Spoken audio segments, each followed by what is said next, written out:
Hey folks, we're the good doctors of Abbey Research. I'm Dr. Erin. I am Dr. Kristen.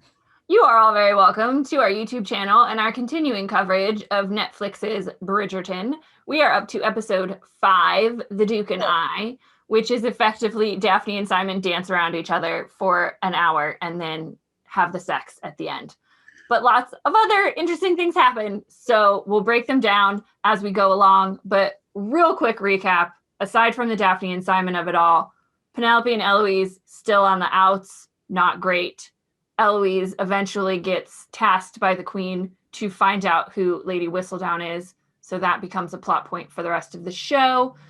We get some Marina drama. She's really not kind to Penelope. I don't know where that girl gets her confidence, but Colin starts to court her outright, and by the end of the episode, she tries to seduce him, which doesn't go well, and then Colin proposes marriage, which doesn't go well in my heart of hearts, but like, whatever, Colin Bridgerton, make better choices.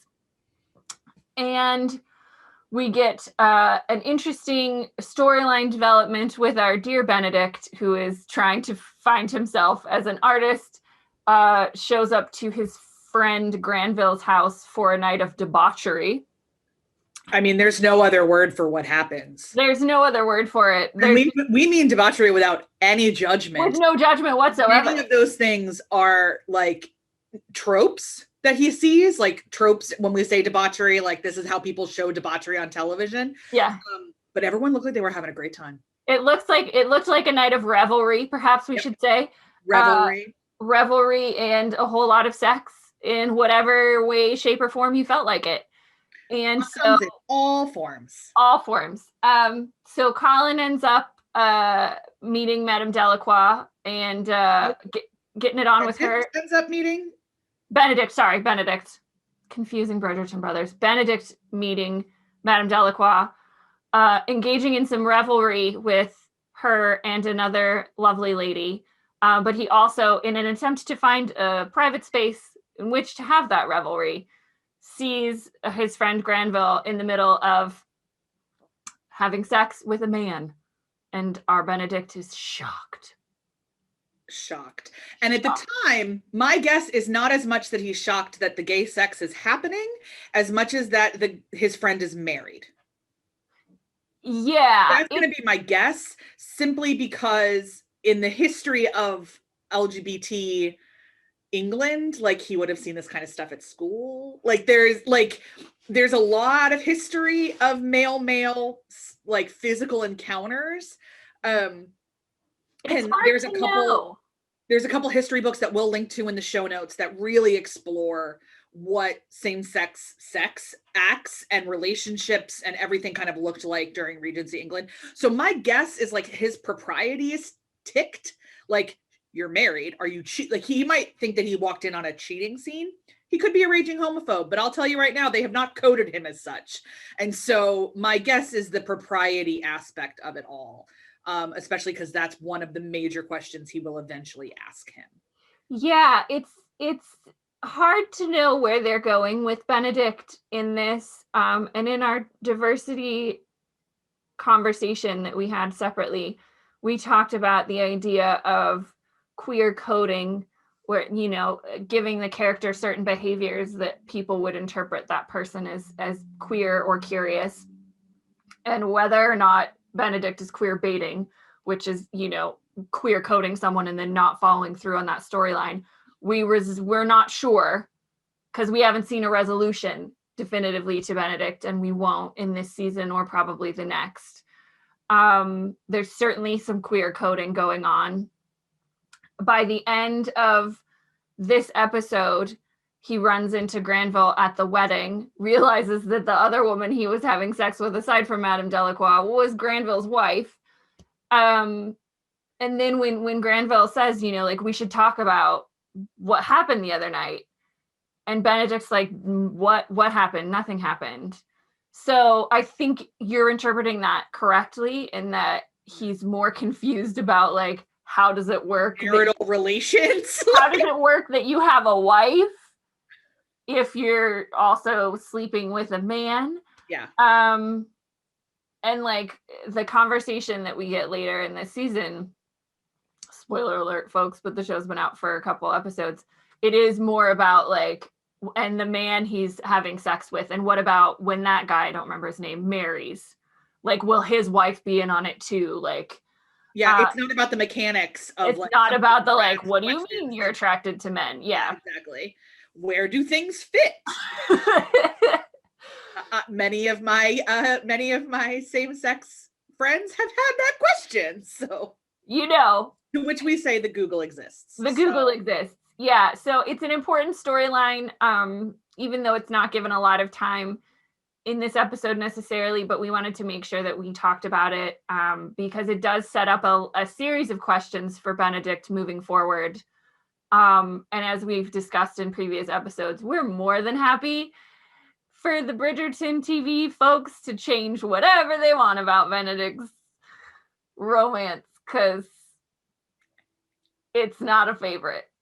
I mean, if he wants to raise llamas, like that would be fine. If he like, honestly, I would want to bugger off to America, that's fine too. Like, I would love for him to fall in love with like a sweet young man and go live peacefully at my cottage for the rest of their lives. I'm happy if they go to France to paint for a little while. That works for me.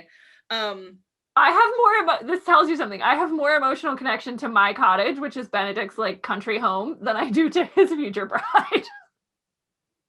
Things that need to happen in Benedict's story for Dr. Aaron. My cottage, yes. Sophie, no. Not so much.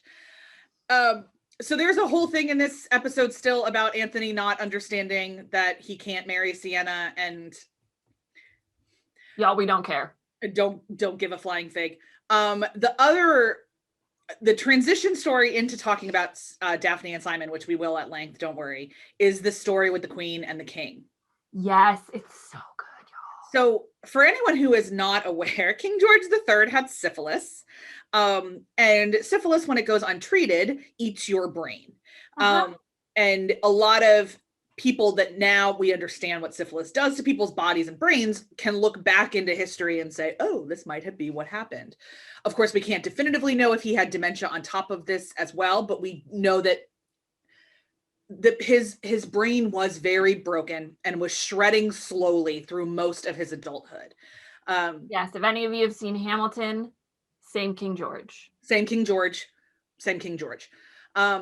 By the time by all historical accounts that I have seen, his match to Queen Charlotte was a love match. And they were friends. They were, whether it was like a I'm in love with you match or like an affectionate love match, I don't know. But like they knew each other going into this. Yeah. And what we've known about Queen Charlotte so far is that she's bored and she's lonely. And when she is bored and lonely, she creates mischief. What we haven't learned up to this point is why she is bored or lonely. And this is when we learn this, that her best friend is slipping through her fingers. And she can't have other confidants. She can't trust anybody else. She's in the most gilded of gilded cages. And the only person that grounds her to being herself is slowly going mad. Is lucid for like 10 minutes out of any given months. And the actors that play this, King George is played by James Fleet, who I have loved forever from Vicar of Dibley, but is also one of those, it's a British actor. Ubiquitous British faces. Yeah, he's in everything. Queen Charlotte is played by, and you caught me typing something earlier when Dr. Aaron was talking, because I was pulling up the IMDb to make sure that we got her name right. It is Golda Rochevelle. I have not encountered her work before. She is perfection. I love everything. Queen Charlotte, but particularly in this scene, the work that she does with her body and her face. And she takes down her mask, right? We only ever see her with that mask up where she is indifferent, bored, entertain me queen. And like when she sits down at the table to talk to her husband, like it literally is, she pulled the mask off her face. So it's phenomenal acting. And we get the flip side of that phenomenal acting coin later on in the episode when we get to Simon and Daphne. Yeah. Yeah, what are we calling them? I don't know. Daphne, is that their portmanteau? Who knows? Diamond? I don't know. Where we get to the betrothed couple prostrating themselves in front of the queen, like, please help us. And speaking of them, let's talk about our Diamond or Daphne, whatever we're gonna call them. And how they can't use their words, and even when they do, they still manage to completely miscommunicate. I mean, that has to be a spiritual gift. Like, they're very talented at miscommunicating. Lord. Huge romance trope, y'all. Like, trope watch a go-go. Oh, seriously. Yeah. Because like there's always a misunderstanding. There has to be a misunderstanding, because then like if you've watched our Hallmark movie coverage at all, you know, we have Hallmark bingo, a Hallmark bingo sheet that goes with it, and like main couple has misunderstanding has been like carved in stone on our bingo sheet because it happens so often. And it specifically happens a lot in historical romance. I'll say this too. Like, I actually had a friend this week text me and was like, is every single Bridgerton based on some sort of misunderstanding? And I was like, yes, most of the genre is. Like, yes, actually. I'm like, kind of like, if that's not your bag, Regency might not be for you. I'm ticking through like all the Bridgerton books and I'm like, Yeah, she was like, are they all kind of like forced together in some way and then misunderstand each other? I said, you just defined historical romance. Forced proximity, misunderstanding. Forced proximity, arranged marriages, misunderstandings. Welcome to 1813, according to Romancelandia. You make a historical romance sandwich. Those are the ingredients that you need. Yeah. So there's a lot of both of them being very hurt in this episode. There's a lot of drunk Simon in this episode, eventually leading to the two pinnacle scenes for their relationship development, really, up to this point in this episode. The scene before the queen where they go to plead their case. Daphne doesn't do such a great job, so Simon jumps in and throws down the truth bombs. Whole load of truth grenades, except Daphne doesn't know that. She thinks he's pretending. A lot of this episode is about Daphne pretending and how she has to flip from like pretending that she like doesn't care about Simon, pretending that she does care about Simon. Now she's pretending that she's happy about getting married to a man that she thinks doesn't want to marry her. It's a lot of pretending. But that's the other scene that we get from the wonderful Queen Charlotte, where like the second Simon says like to marry your best friend is like one of, or like to meet the most beautiful woman and have her be your best friend. I don't know. I think I wrote it down somewhere, but anyway, the mention of the word friend, we get the removal of Queen Charlotte's mask again. And that was the money shot for our Simon in order to get her permission for the special license. And it's one of those scenes, y'all. It's just one of those scenes. It's in the pantheon. It's one of those scenes. I love it so much. Yeah. Whenever the Facebook algorithm wants to tell me that I should watch it again, I'm like, yes, Netflix, thank you, I will. Oh, that's fine with me. I'll keep going. I will keep watching. So we get the wedding, which is beautiful and simple. And then we get the wedding after, the wedding party at Bridgerton House, which is quite the show. And we get a really bad conversation with Violet and her daughter. Also, trope watch, beep, beep, beep, beep, that women who do not have friends or have not paid off their maids have no idea what sex does, and their mothers are loath to tell them. Yeah. And like what I love about how even Julia Quinn handled this in the books is that like Daphne, like it's a big plot point that Daphne knows nothing. In the books. And when it gets to Francesca and Eloise, like Francesca pays off a maid. Francesca's like, I ain't playing. I need to know. Yeah. And then Francesca does that, and then she tells Eloise. Yeah. It's like all the rest of the Bridgerton girls like figure it out. Yeah. Because Daphne's still not super helpful about it, I don't think. And Francesca is just like, I'm not. So Hyacinth and Eloise were well educated. Yeah, Hyacinth knew exactly what was coming. Yeah, bless. I love it so much. It's one of my favorite things that like Julia Quinn did. But yeah, that's a big old trope that mothers don't tell their daughters. Um, and some really horrible analogies to some basset hounds they had when Daphne was growing up, and leading to perhaps the biggest misunderstanding, which she thinks you can't do one without the other. Yeah, essentially that if what we come to understand is that Daphne believes, and I'll be really honest, if all the information I was given was this, I'd feel the same. That there is one way to have sex, and that way to have sex will result in children. Yeah. When she and Simon begin to have sex and he pulls out before he can ejaculate in her, what we are led to believe, and she never says outright, but I think we figure out, is that she, for the first time, connects semen and babies in some way. Yeah. But for the first, I want to say, solid month of their marriage, no idea, no concept at all. Yeah. And I can see her coming up with all sorts of, she's an intelligent girl, all sorts of reasons why he has to keep pulling out, all sorts of reasons why he makes the noises that he makes, all sorts of anything. Yeah, and it really is in the books and in the show. It is that conversation with Mrs. Coulson where she says, like, you know, a womb can't quicken without strong seed. Yeah, and Daphne's like, I know we know we're bridging episodes 5 and 6 right now, so apologies, but it's hard not to in this particular conversation. Yeah, so the conversation with Violet doesn't go well. Daphne is ill prepared, shall we say?